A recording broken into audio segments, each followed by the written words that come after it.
ഇത് ഞാൻ ഇപ്പോഴാണ് ഡോക്ടറെ കാണുന്നത്. എവിടുന്നാ? ട്രിവാൻഡ്രത്തുന്നാ? ഒറ്റയ്ക്കാണോ? ഞാനിവിടെ ഞങ്ങളുടെ സംസ്ഥാന സമ്മേളനം നടക്കാനുള്ളത് ട്രിവാൻഡ്രത്ത്. ആക്ച്വലി ഞാൻ പോകുന്നത് കാറിലാണെങ്കിലും തിരിച്ചു പോണത് ട്രെയിനിലാക്കാന്ന് വിചാരിച്ചു. പണ്ട് റിപ്പോർട്ടിംഗ് ടൈമില് ഒരുപാട് ഷട്ടിലടിച്ചതായി റൂട്ട്.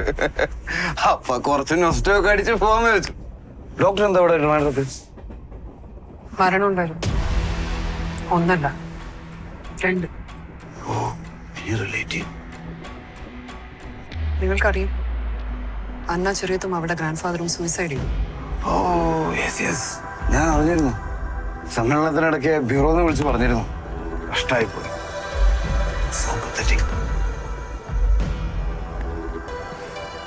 നല്ല ഭാവിയുള്ള കുട്ടിയായിരുന്നു. അവള് വിചാരിച്ച പോലെ പഠിച്ച് നല്ലൊരു സ്ഥാനത്ത് എത്തേണ്ടതായിരുന്നു. അതിനിടയ്ക്ക് അനാവശ്യമായിട്ട് ആ പടത്തിൽ തല വെച്ച്. അതുകൊണ്ട് ആ കുട്ടി ആകെ ഒരു സിനിമയിലല്ല അഭിനയിച്ചുള്ളൂ. അതുകൊണ്ട് അവൾക്ക് എന്താ സംഭവിച്ചത്? ഡോക്ടർ എത്രത്തോളം ഇൻവോൾവ് ആണ് അവരുടെ കാര്യത്തിൽ എനിക്കറിയാം.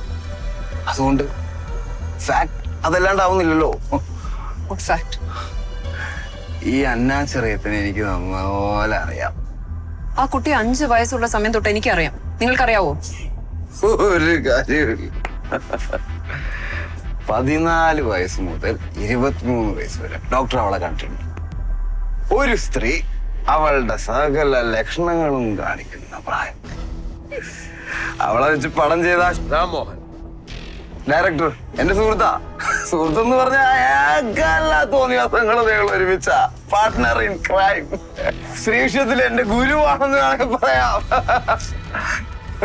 സോറി. ഡോക്ടറോട് സോറി പറയേണ്ട കാര്യമൊന്നുമില്ലെന്ന് എനിക്കറിയാം. ഡോക്ടറോട് ഒരു ഒരേ വന്ന് പെട്ട നുണ പറയാനേ പറ്റത്തില്ല.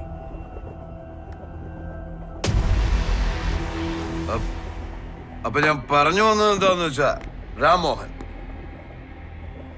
ഈ രാംമോഹൻ അവളെ കാസ്റ്റ് ചെയ്തപ്പോ ആദ്യം വിളിച്ചത് തന്നെയാ. ഞാനാ അവളുടെ കോണ്ടാക്ട് അവനെടുത്തു കൊടുത്തു. ഈ രാംമോഹനെ കുറിച്ച് അന്വേഷിച്ച ഇൻഡസ്ട്രിയില് ഡോക്ടർക്ക് അറിയാൻ പറ്റും. അവന്റെ പടത്തിൽ എപ്പോഴും പുതുമുഖ നായികമാരാ. എന്തുകൊണ്ടാ? അവന്റെ കൂടെ കിടക്കാൻ അവന്റെ സെറ്റ് വിട്ട് പുറത്തു പോകത്തില്ല. അവൻ ചാമ്പിയിട്ടുണ്ടാവും ഉറപ്പാ.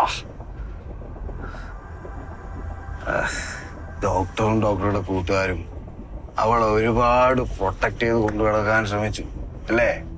പൊത്തിയും പൊതിഞ്ഞു. എന്നിട്ടും അവൾ ആ കൂട് വെട്ട് പൊട്ടിച്ച് പറഞ്ഞു തന്ന എവിടെയാ? ഡെയ്സീസ് ബ്യൂട്ടി പാർലർ. ഈ ഡെയ്സീസ് ബ്യൂട്ടി പാർലർ എന്താണെന്ന് ഡോക്ടർക്ക് അറിയോ? നല്ല 1-ാം തരം ശാലയാ. പിന്നെ ഈ അന്നാ ചെറിയത്ത് ഡോക്ടർ പറയും പോലെ സെയിം അന്നാ ചെറിയത്തൊന്നുമല്ല. അവള് നല്ല ഒരു 1-ാം തരം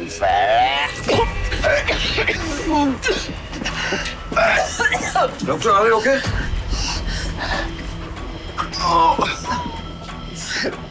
ഡോക്ടർക്ക് എന്തോ എന്നോട് പറയാനുണ്ടല്ലോ. ഈ സാംകുട്ടി ഭാഗത്താണ് ജേർണലിസം ഒന്നും പഠിച്ചിട്ടില്ല, പക്ഷെ മനുഷ്യന്റെ മനസ്സ് പഠിച്ചിട്ടുണ്ട്. പ്രത്യേകിച്ച് പെണ്ണിന്റെ. ആ ഒരു ടൂള് വെച്ചിട്ടാ മന്ദാര ഞാൻ ഇതുവരെ ഓടിച്ചെത്തിച്ചത്. ഡോക്ടറെ ഞാൻ ആദ്യം കാണുന്നു 2015 തൃശ്ശൂരിൽ വെച്ച്. അന്ന് IMAയുടെ നാഷണൽ സെമിനാർ.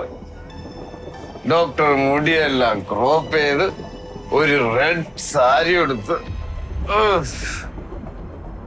ഓർക്കുന്നുണ്ടോ? പക്ഷെ ഞാനോ അന്ന് മുതല് ഞാൻ ഡോക്ടറുടെ പിന്നാലെയാ. ഡോക്ടർ പോകുന്ന പൊതുചടങ്ങുകൾ, സെമിനാറും ക്യാമ്പുകള് എല്ലായിടത്തും ഞാൻ എത്തും. ഈ ശ്രീറാം ഇതൊക്കെ മനസ്സിലാക്കുന്നുണ്ടോ ആവോ? ഞാനൊരു കവിയായിരുന്നെങ്കിൽ ഇതിനോടകം ഒരു മഹാകാവ്യം എഴുതിയേനെ.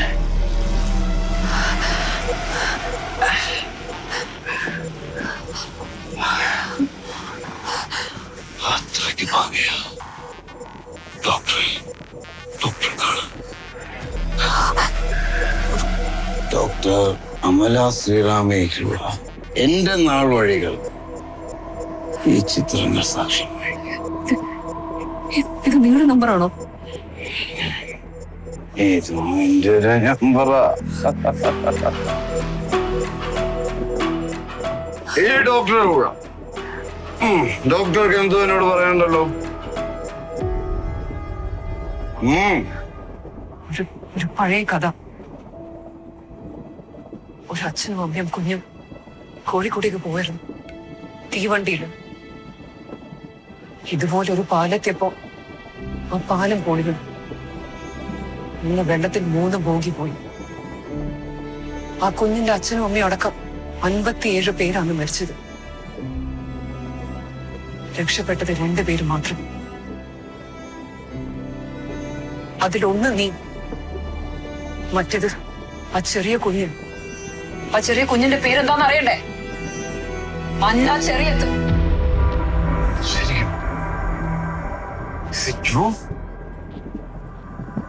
ഇതിലൊരു വലിയ വാർത്തയ്ക്കുള്ള സ്കോപ്പ്.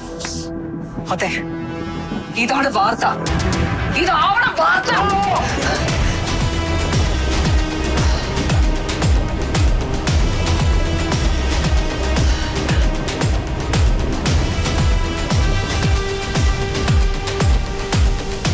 സാം ജോൺ ഭാഗത്താനത്തിന്റെ മൃതദേഹം ചെങ്ങന്നൂരിനടുത്ത് പമ്പാ നദിയിൽ നിന്നും കിട്ടിയിരിക്കുന്നു.